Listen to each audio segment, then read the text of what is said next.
Hey, what's up, everyone?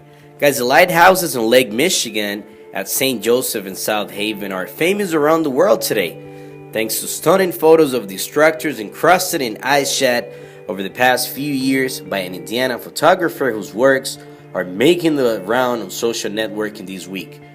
There's no doubt that it's been unbelievably cold in Pier, Michigan. People have shared some remarkable photos of these magnificent frozen sites, as you can see on this video. Guys, just a little note for you. We care deeply for the safety of our fans, so please use extreme caution near icy areas, especially lakes, okay? We don't want any tragic event. So just let me know what you think. Feel free to leave your comments down below. This is on time. If you enjoyed this video, click here to subscribe. I'll be here. Follow us on Twitter, Instagram, and Facebook on Time the Show. Make sure you click on each link. Also visit our website ontimetheshow.com. It's right over here. If you want to watch the latest videos, click right here. And if you're watching from a mobile device, all the links are going to be on the description. See you guys in the next video. This is On Time.